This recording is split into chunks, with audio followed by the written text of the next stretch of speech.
Music Centre, we're really looking forward to welcoming the City of London Sinfonia to perform as a part of our Spring-Summer 2022 season. They'll be here on Saturday the 26th of February, and you can join us in the room for this one. Now, I'm delighted to welcome Katie Hamilton, who's joining us to talk a little bit about one of the star pieces of this programme, Haydn's Symphony 104, named the London Symphony. And as the name suggests, this symphony accompanies a change in scene for Joseph Haydn.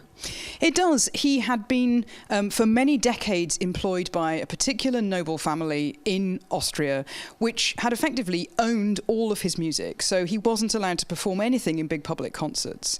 And that finally changed when he was in his late 40s, early 50s.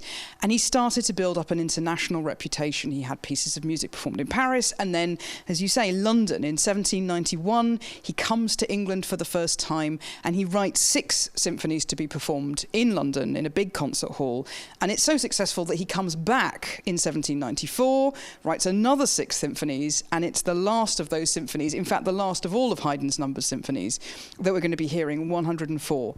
So Haydn was something of a celebrity in his time, so what was it like to be an international star in the late 18th century?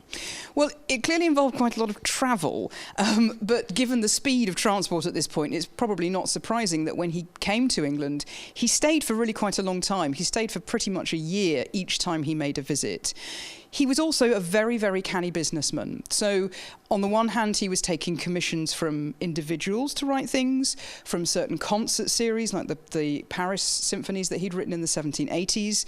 But also he was thinking about the fact that if he's performing in Britain, he needs to think about the size of the orchestra that he's able to use, the size of the concert hall he's going to be dealing with. These are much, much bigger than the forces and the spaces he would have been working with when he was working for the Esterházy family in the 1760s and 70s.